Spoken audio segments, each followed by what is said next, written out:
Deixa eu mostrar pra vocês direitinho. Ele chega ali, vamos ver o tiro, atrás da árvore. Ali, viram?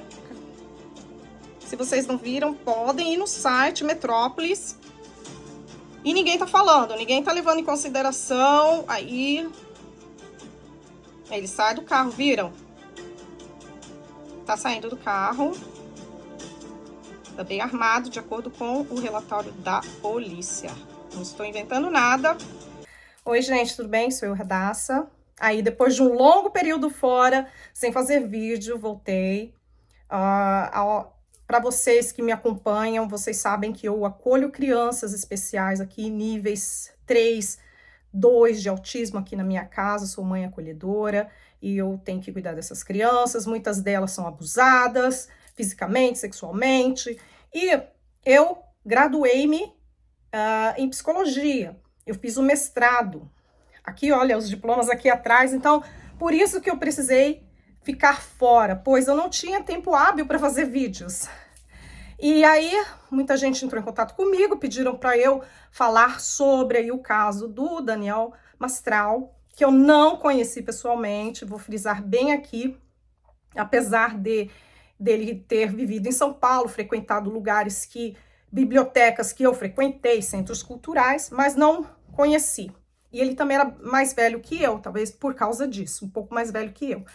E aí eu fui fazer uma investigação, assim, não sou investigadora de polícia, tá? Mas uma investigação que qualquer um pode fazer, aí usando o Google, e aí veio aí à tona, a não ser que seja um homônimo, que eu duvido, pois uma vez que você entra dentro do processo, você vê que tem muita congruência, tem muita lógica, que é a mesma pessoa que está aí sendo processada, é a mesma pessoa do Daniel Mastral. Para quem não conhece esse rapaz, eu vou fazer aqui um resumo da trajetória dele. Apesar de eu saber dele já há alguns anos aí na internet, muitos burburinhos aí, que ele mesmo provocava, talvez até para se autopromover, eu vou deixar aqui bem claro que eu nunca tive nenhum contato com ele, nunca mandei mensagem, nunca segui, nunca mandei hate para ele. Era uma pessoa que aparecia assim no meu feed de notícias, mas com esses assuntos pesados e também pela assim, linguagem corporal dele, eu conseguia sacar que ali tinha um exagero, ele criou uma persona para vender livros e tá tudo certo. Eu não tenho problema com isso. A vida era dele, tá? Mas aí ele sucumbiu aí com essa série de problemas. Eu tô vendo aí só o pessoal fazendo vídeos falando sobre o satanismo. Eu não vi ninguém até agora falando, tá, sobre aí esses problemas judiciais que ele teve, que talvez culminaram aí com tudo isso. Não sei o grau de envolvimento dele, mas dá para saber que era tipo, ali tinha um grupo articulado junto com ele, uma drogaria aí de São Paulo. Não vou falar nomes, não cabe a mim aqui falar nomes, vocês podem aí fazer a pesquisa de vocês, é tudo público, tá, gente? Talvez vocês tenham que pagar uma taxinha para ver aí, ter vistas aos processos dele, porque é assim que esses sites ganham dinheiro, ou vocês vão lá pessoalmente, talvez no fórum, e averiguam, tá bom? O nome dele não é esse, o nome dele é verdadeiro, eu vou abster-me aqui de falar, mas tá aí na mídia, tá bom? E minhas condolências à família dele, antes de tudo, não é?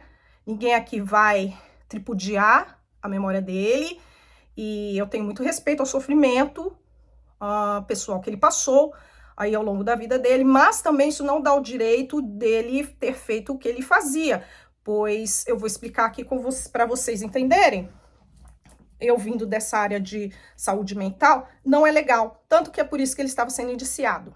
Pois bem, o pessoal querendo dar essa aura aí de satanismo, porque o Daniel começou com esse negócio de satanismo juntamente com a primeira finada esposa dele, tá? Eles escreviam livros baseados em ciências ocultas, que eles praticamente encontravam, vamos dizer, com o que eu consigo abstrair de tudo isso, dentro de Deep Web, ou leituras que eles faziam de alta magia, dogmas de alta magia. Gente, eu tenho esses livros desde que eu sou adolescente, então Daniel frequentava Centro Cultural, Vergueiro, eu frequentava. A gente sabe que ali tinha livros ali, não é? Todo mundo sabe. 30 anos atrás eu vivia ali. Eu vivia naquele lugar. A gente sabe que tinha livros ali em outras línguas que tratavam desses assuntos. Não ficava ali notório para o público ver. Mas você perguntava, tinha ali uma estante, ciências ocultas, disso, daquilo. Existia. E o cara vivia lá, ele era rato de biblioteca. E talvez a esposa dele era também. Finada esposa dele, a primeira ex-esposa. Vou aqui resumir. O que ele conta nesses podcasts, depois que ele ganhou uma certa notoriedade, apesar dele ter escrito esses livros já há algum tempo, ele contava que aos 17 anos ele mandou uma carta para aqui, para os Estados Unidos, na Califórnia, para uma seita satânica, e ele foi aceito. Aí um dia ele estando lá, folheando os livrinhos dele, no Centro Cultural Vergueiro, chegou um homem bem vestido, que se identificou que era dessa seita. Gente, 17 anos. Eu não sei o nível de inglês desse rapaz para mandar uma carta para uma seita satânica, sendo do Brasil, tá? Ele com todos esses dilemas de adolescente. E se alguém em sã consciência realmente aceitar, eu não tô assim, né? Mas, gente, vamos ser lógicos, né? Até os satanistas daqui, eles têm seriedade, não é?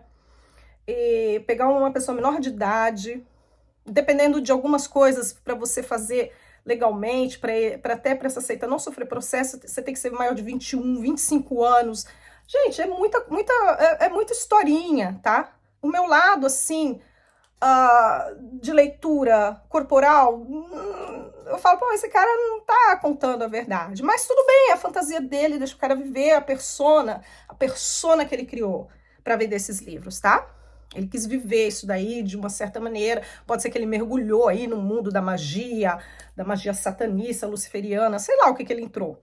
Mas, de fato, a esposa dele estava junto com ele, pois ela escrevia vários livros com ele.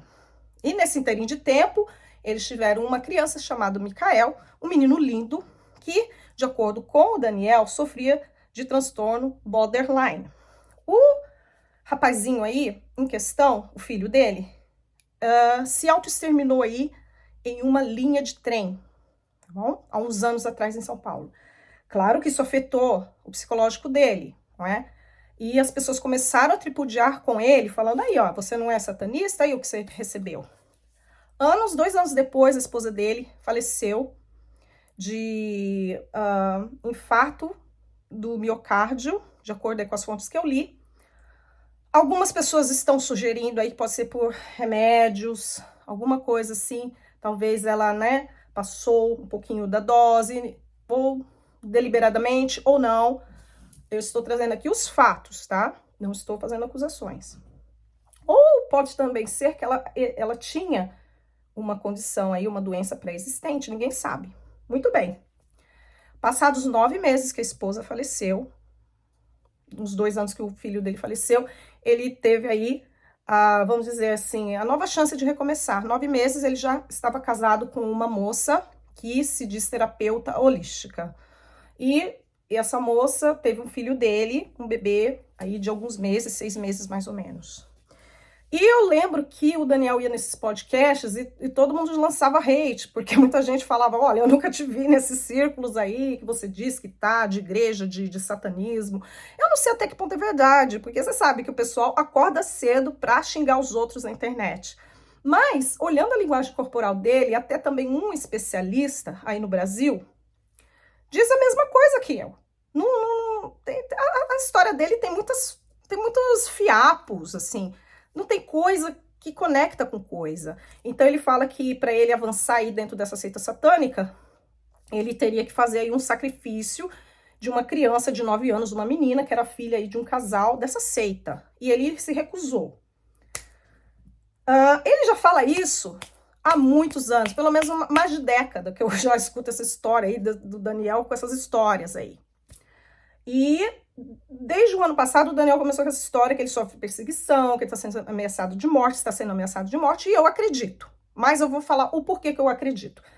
Eu não posso acreditar que é por causa do satanismo, porque ele já vem falando isso, ó, há tempos.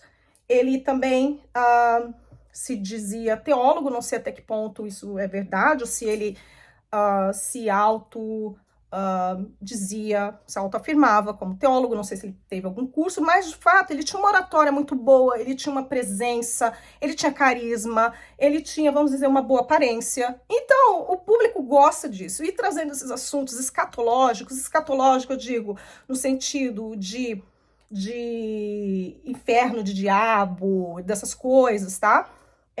Isso que significa escatológico, tá? Você dissecar esses assuntos assim.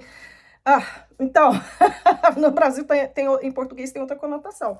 O povo ficava aí atraído, principalmente esses meninos, essas cabeças vazias aí, esse pessoal que gosta aí dessas magias aí que nem eles entendem, porque é uma busca, as pessoas estão em conflito, elas têm uma raiva dentro delas, que elas não sabem de onde vem.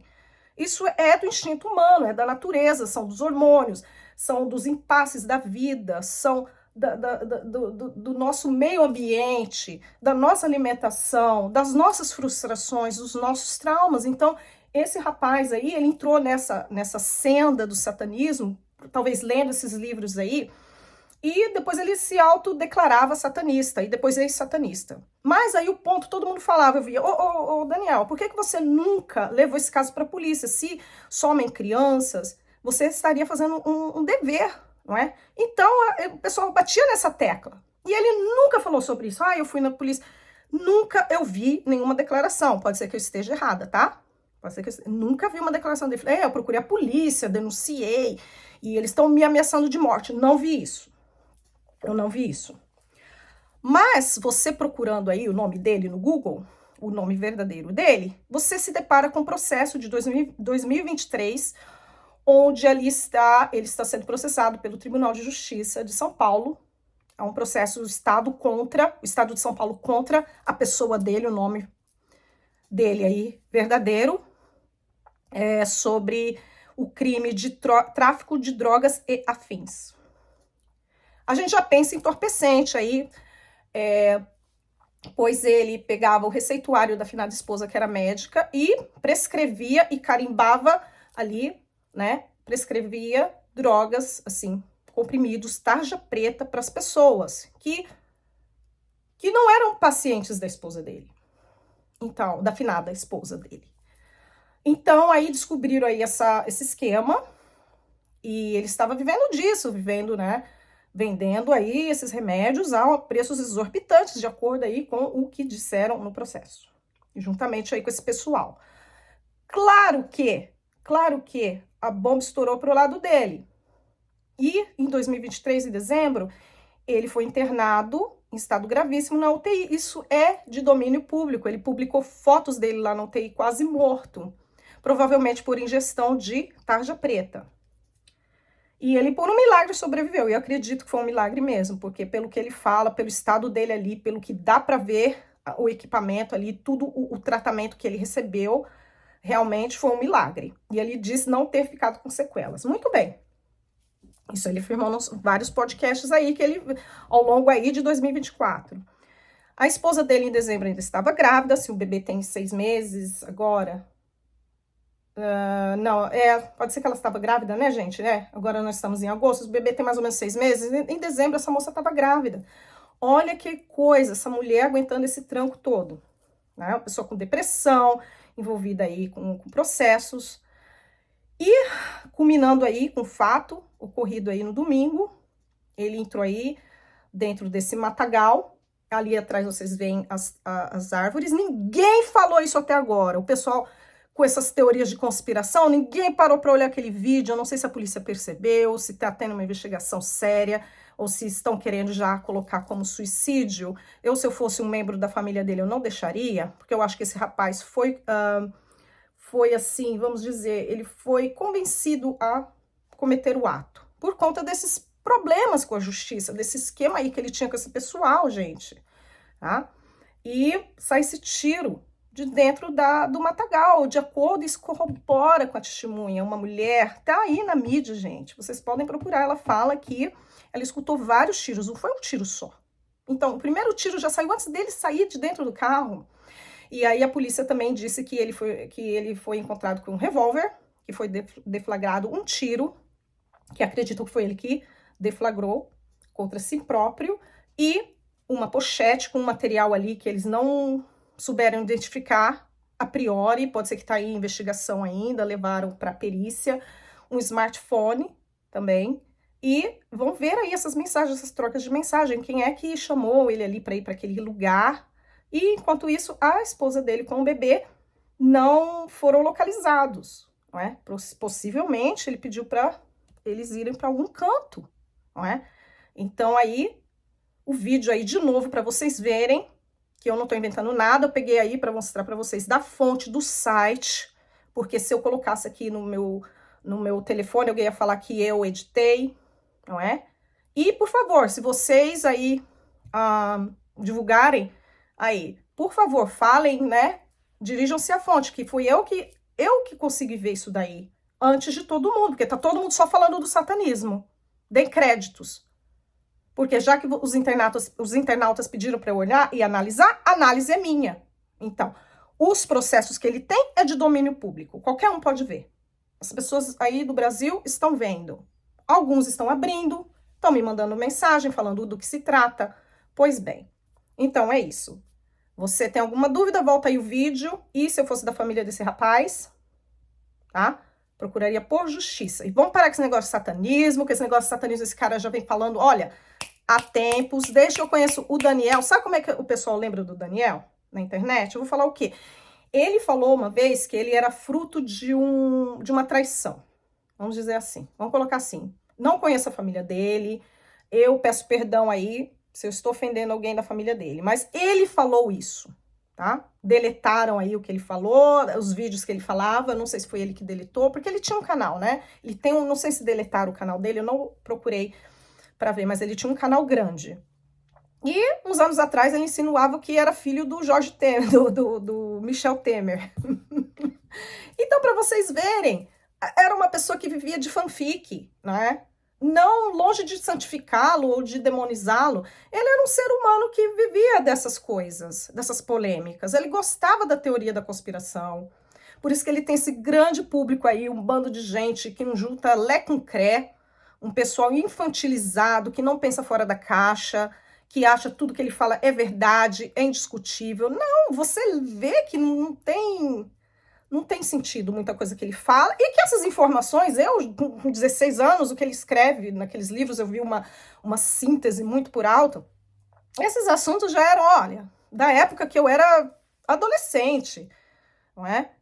E ele era um pouco mais velho, ele era mais velho do que eu, então isso daí, olha, não diz nada, não prova nada que ele era um satanista. Se ele foi problema dele, não vou julgá-lo, eu peço que Deus envie luz, envie consolo para a alma dele, para as dores dele. Mas ele também não tinha o direito, gente, de vender droga para as pessoas, esses remédios tarja preta, para as pessoas que talvez estavam procurando até um fim.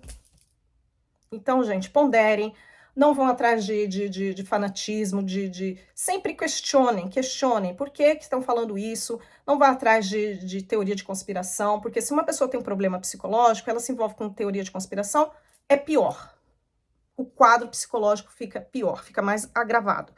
Então, de coração, tá? Aqui eu peço aí muita luz para essa alma, consolo para essa família e justiça, porque se alguém induziu esse rapaz a cometer o suicídio, que essa pessoa sofra as consequências da lei, que não tá certo. Induzir uma pessoa que é vulnerável, que tem problema psicológico, tem várias histórias de tragédias pessoais, não é? A fazer isso, apesar dele também ter cometido atos ilícitos. Então, fica aqui essa ponderação, um abraço para vocês e tudo de bom. Um grande beijo.